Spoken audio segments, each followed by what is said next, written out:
بسم اللہ الرحمن الرحیم۔ میں محمد اسامہ سرسری آپ کی خدمت میں حاضر ہوں۔ آج ہم پڑھیں گے مذکر اور مؤنث۔ عربی زبان میں لفظ کی 3 قسمیں ہیں، اسم، فعل اور حرف۔ پھر جتنے بھی اسماء ہیں ان کی 2 قسمیں ہیں، مذکر اور مؤنث، یعنی جو بھی اسم ہوگا وہ یا تو مذکر ہوگا یا مؤنث ہوگا۔ تو اب اس کو پہچانے کیسے ہیں، سوال یہ ہے۔ تو اس کا جواب یہ ہے کہ مذکر کو پہچاننے کی تو علامت یہ ہے کہ اس کے اندر کوئی مؤنث کی علامت نہ ہو، اور مؤنث کو پہچاننے کے لیے اس کی 4 علامتیں عربی زبان کے اندر مخصوص ہیں۔ ان 4 کو یاد کرنے کا آسان طریقہ یوں ہے کہ ہم یوں یاد کر لیں کہ 2 تا اور 2 الف مؤنث کی 4 علامتیں ہیں۔ 2 تا اور 2 الف۔ 2 الف، الف مقصورہ اور الف ممدودہ۔ جس لفظ کے آخر میں الف مقصورہ ہو، یعنی آخر میں صرف الف لکھا ہو، یا آخر میں یا ہو اور اس کے اوپر کھڑا زبر ہو، تو ایسے تمام الفاظ عربی میں مؤنث کہلاتے ہیں، الا یہ کہ وہ الف حروف اصلیہ میں سے ہو، تو اس کی بحث تو پھر الگ ہو جاتی ہے۔ الف ممدودہ یہ ہے کہ لفظ کے آخر میں الف ہو اور اس کے بعد حمزہ ہو، جیسے حمراء۔ اس طرح کے جتنے بھی الفاظ ہیں وہ سب بھی مؤنث کہلاتے ہیں۔ 2 تا میں سے ایک تو آسان ہے کہ لفظ کے آخر میں گول تا ہو تو وہ مؤنث ہے، چاہے وہ لفظ کسی مذکر کا نام کیوں نہ ہو۔ جیسے میرا نام اسامہ ہے تو عربی زبان میں اس کا تلفظ یوں ہے اسامتو۔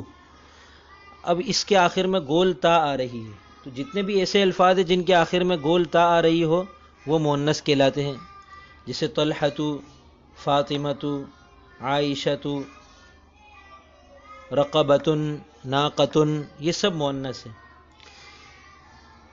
اور مؤنث کی 4تھی قسم وہ ہے جسے ہم مؤنث سماعی کہتے ہیں۔ اس میں ہم گویا تا کو مقدر مانتے ہیں۔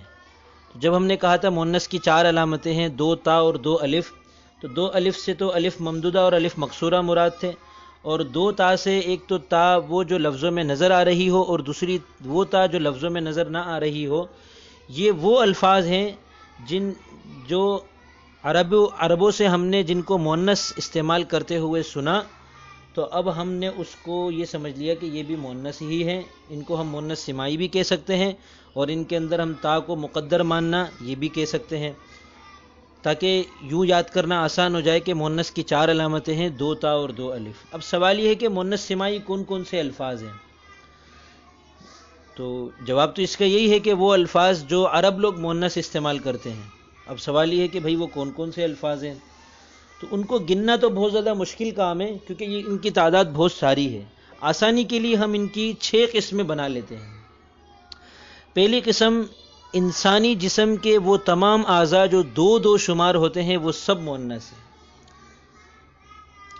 جیسے عین، آنکھ کو کہتے ہیں، 2 آنکھیں ہیں تو لہذا عینین، اور عین مؤنث ہے۔ کان 2 ہیں، کان کو عربی میں اذن کہتے ہیں، لہذا اذن مؤنث ہے۔ فخذ، ران کو کہتے ہیں، اور یہ رانیں 2 ہوتی ہیں، لہذا فخذ مؤنث ہے۔ رجل، پاؤں کو کہتے ہیں، رجل 2 ہیں، لہذا رجل مؤنث ہے۔ ہاتھ کو عربی میں ید کہتے ہیں اور ہاتھ 2 ہوتے ہیں، تو اس لیے یدن بھی مؤنث ہے۔ البتہ کچھ الفاظ اس سے مستثنی ہیں، ان میں سے ایک ہے حاجب، اور دوسرا ہے خد، اور تیسرا ہے صدع، اور چوتھا ہے مرفق۔ حاجب بھووں کو کہتے ہیں حاجبین، اور گالوں کو خدین کہتے ہیں، اور کن پٹیوں کو صدعین کہتے ہیں، اور کوہنیوں کو مرفقین کہتے ہیں۔ یہ 4 الفاظ ایسے ہیں جو 2 ہونے کے باوجود مذکر استعمال ہوتے ہیں، تو انہیں ہم مستثنیات میں شمار کر سکتے ہیں۔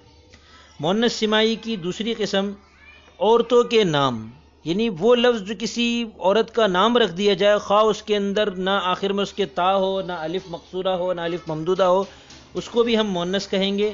جیسے زینب کسی لڑکی کا نام ہے، زینب تو نام ہی لڑکی کا ہوتا ہے، تو لہذا زینب مؤنث ہے۔ ہند مؤنث ہے، اقصیٰ مؤنث ہے۔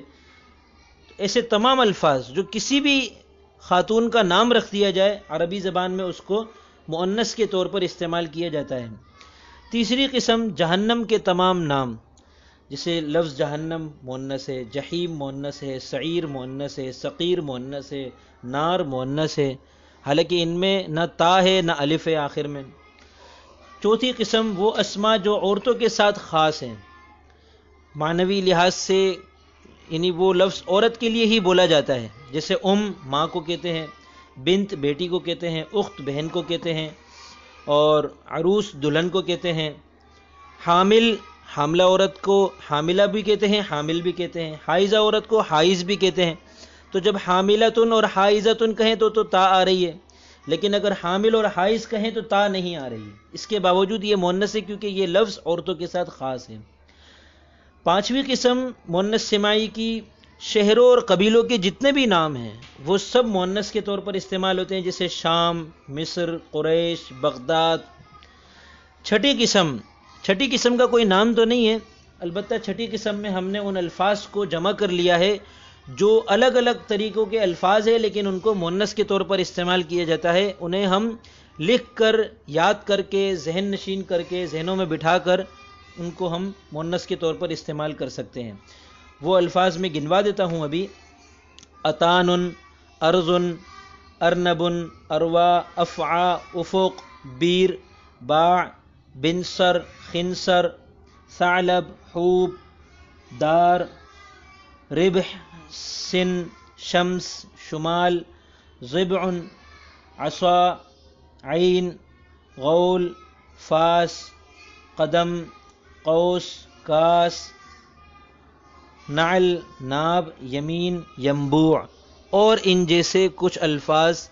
ان کو ہم مؤنث کے طور پر اس لیے استعمال کرتے ہیں کیونکہ عرب لوگوں نے انہیں مؤنث کے طور پر استعمال کیا ہے، اور عربی زبان یا بلکہ کوئی بھی زبان قواعد کی تابع نہیں ہوتی بلکہ قواعد زبان کے تابع ہوتے ہیں۔ اہل زبان کو ہم پہلے دیکھتے ہیں کہ وہ کس طریقے سے الفاظ کو استعمال کر رہے ہیں، ان کے استعمال کو دیکھ کر ہم قاعدہ بناتے ہیں اور پھر ان قواعد کے مطابق ہم اس زبان کو سیکھنے کی کوشش کرتے ہیں۔